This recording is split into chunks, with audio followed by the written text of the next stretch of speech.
The people from the village are on their way home. They've been down to the marketplace by the fjord.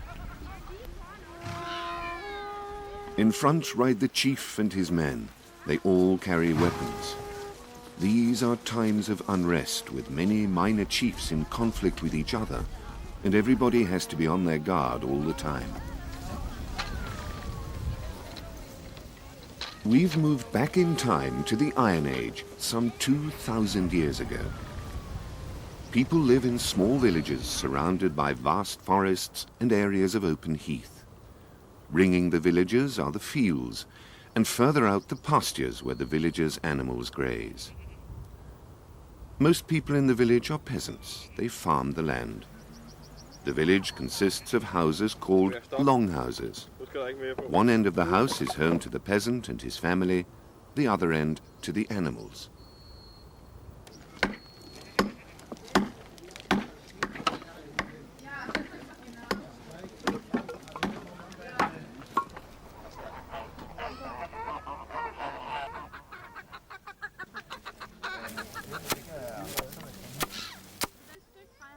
The people of the Iron Age wear clothes woven from wool. When it's rainy or cold weather, they put on sheepskins as overcoats. 2 low doors lead into the longhouse. In the dark, the first thing you see is the open fireplace in the middle of the floor. It provides light and warmth, and it's here the mother of the house prepares food. Around the fireplace there are beds of straw where the whole family sleeps. Along the walls there are troughs and pots full of supplies for the long winter. There is no chimney over the open fireplace. The smoke finds its way slowly out through the thatched roof. These times are called the Iron Age because people learned to make use of a metal, iron.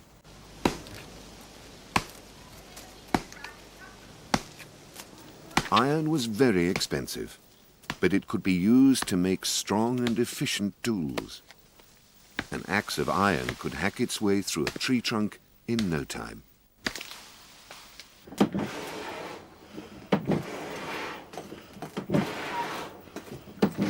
In a little house at the edge of the village, the smith works.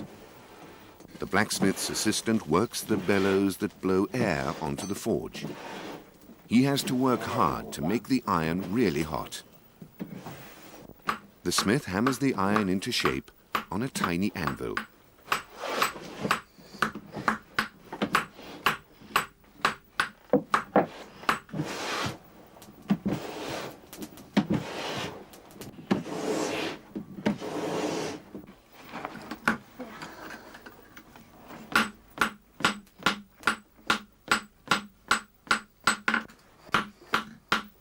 Nobody in the village dares disturb the smith as he sits in the darkness, hammering away on the iron.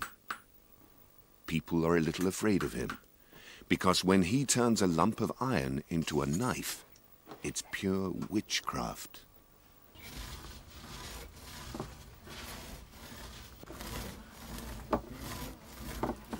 Not all the work in the village, though, is as exciting as the smith's. Grinding corn into flour with a special stone called a quernstone is a hard and boring job. It takes many hours to make the flour for just a single loaf of bread. Finally, when there's enough flour, it's mixed with water and salt and kneaded to form a dough,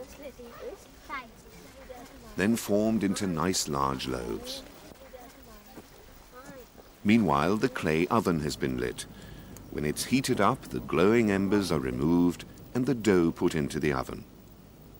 A little later, the results of all the hard work can be seen and smelt.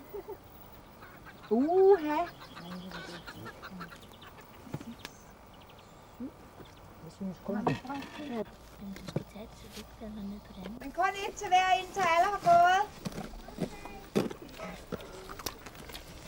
Vi sidder og hygger os med det, mens vi tænker på det dejlige, vi skal lave.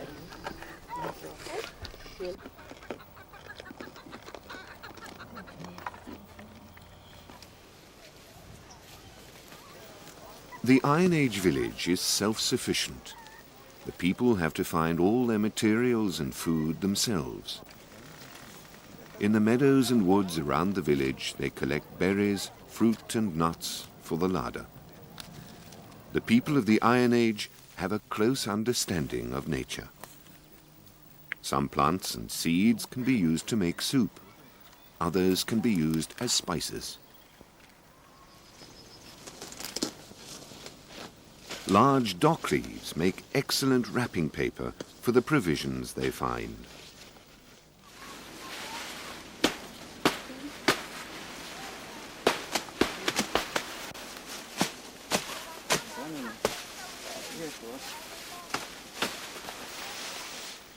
The peasants of the Iron Age have a special place where they gather the best and juiciest leaves as supplies for their livestock. They chop branches off trees, gather them into bundles, and carry them home to the village. Here the leaves are hung to dry and stored as winter forage.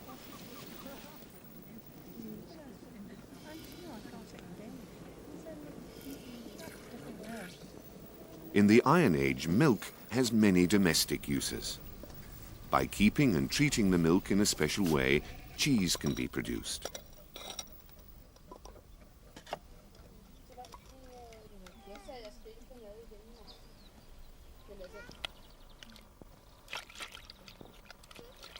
Cow's milk can give butter. First, the milk has to stand for a while so the cream can settle out. The cream is then skimmed off and whipped in a little pot to make the most delicious butter.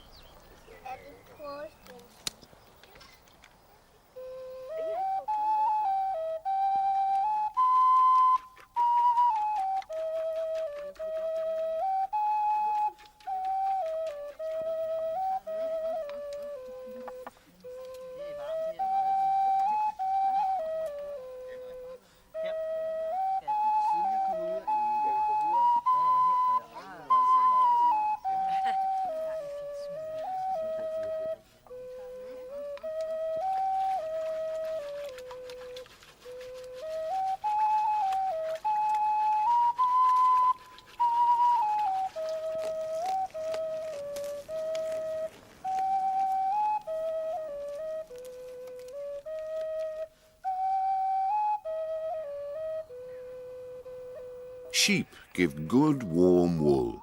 The wool is spun on a spindle, a tool that's turned with one hand, whilst the wool is carefully pulled out into a thin thread with the other.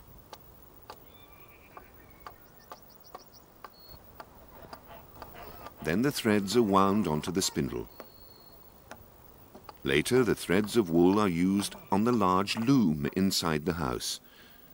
The loom is stretched over a wooden frame. The warp, that is the threads that will go along the material from one end to the other, are kept stretched by stones attached to their ends. Then other threads, the weft, are weaved across and through the hanging threads to make a piece of material.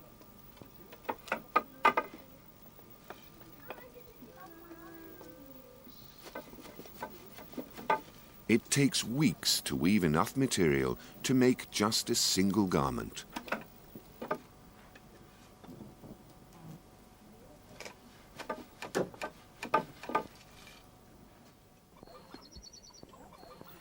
When the people of the Iron Age slaughter their animals, they use everything, and nothing is allowed to go to waste. Leather, for example, can be made from the skin of a cow. Everyone in the village lends a hand, including the children. There is always something new to be learned. Many useful things can be made from leather. In the winter, a piece of leather is put into shoes to help keep out the cold.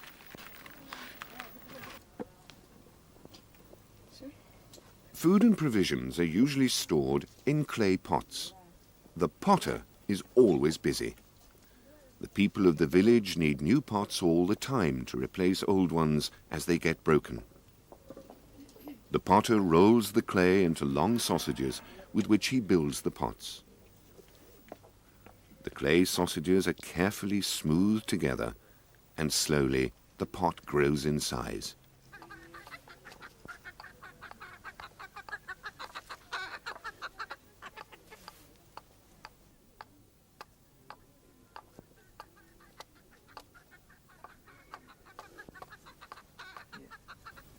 The finished pots must be allowed to dry out completely before they're placed in an oven. The clay pots are placed at the very back of the oven, and the fire is stoked until it becomes hotter and hotter and the pots become red hot. Then they have to be cooled down slowly. Now you have a utensil that is useful both for cooking and for storing provisions in.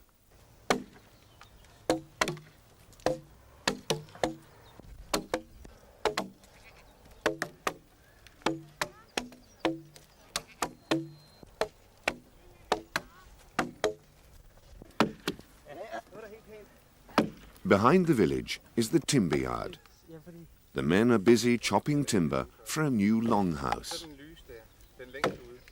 First, the tree trunks have to be split. This is done by hammering wedges into the trunk so that it splits open. Then planks and posts are cut.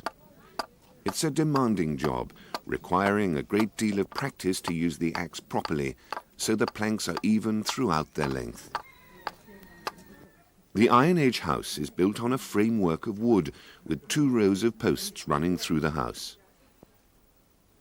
The wood is joined together with wooden nails. Metal nails are far too expensive. Some parts of the construction are tied together with leather rope. The rafters, for example, which the straw roof will rest on. Close by the village is the clay pit, where the builders collect all the clay they need for floors and walls.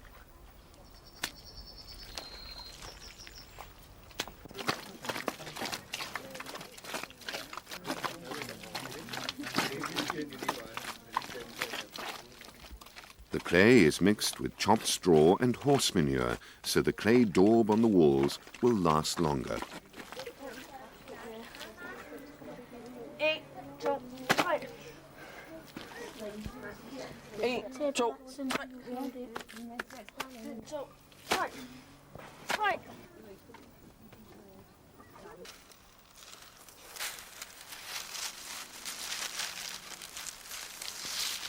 Finally, the straw roof can be put on. The people of the Iron Age use nature's own materials when they build a house. Timber from the forest, clay from the earth, and reeds from the bog. The builders are busy. Before the autumn months arrive with their driving rain and bitter cold, the house must be finished.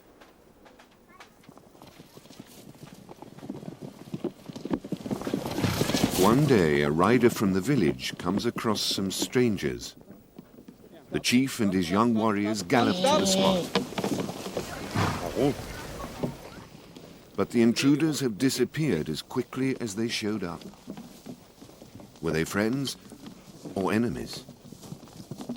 These are troubled times, and the villagers must be constantly on their guard. The chief and his warriors have to train often in the use of their weapons. The warriors of this time use bows and arrows and long spears with tips of iron. But the most costly of all weapons is the iron sword.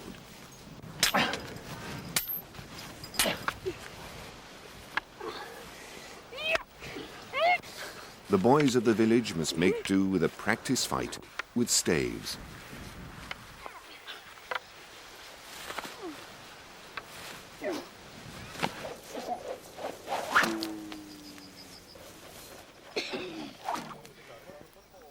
Others train with the slingshot.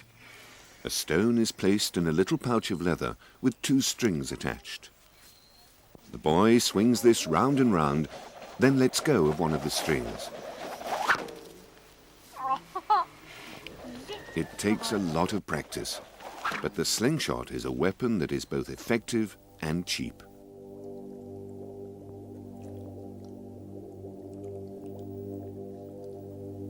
there is a very special place near the village where it's best not to go alone.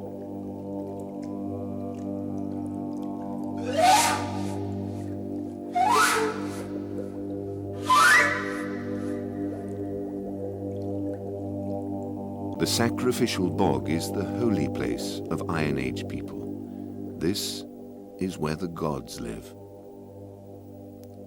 Horses are sacrificed to honor them, and pots of food are left out for the spirits. It's vital to stay on the good side of the gods. In fact, sometimes in the winter, it's not unknown for a human to be sacrificed to make the gods grateful enough to allow spring to come early. And there is every reason to be good friends with the gods right now. For most of the summer, the weather has been poor, and now, with harvest time approaching, the corn is heavy with grain that will not ripen. Perhaps it will even rot on the plant and be choked by all the weeds. If the harvest fails, the village will have to go hungry this winter.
The longhouse stands like a protective shelter over the villagers. The warmth and light from the fireplace keeps the evil spirits at bay. This particular evening, the people are sitting silently, staring at the flames. Who were those strangers on horseback we saw today? They're gone now. Were they just traders passing through? Out in the fields, the corn is once again wet through after the thunderstorm. If the harvest is not soon gathered, the corn will rot and starvation will threaten the village. The old people of the village can tell stories of the long, bitter winters when both people and livestock died of starvation.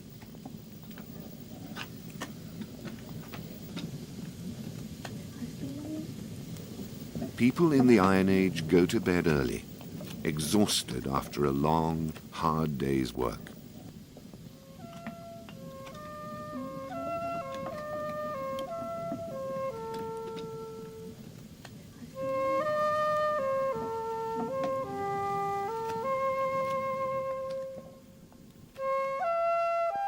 It's stopped raining. The evening sky over the village glows red. Perhaps that means the weather will improve. When the sky is red, it means there's a change in the weather on the way. The old people know that.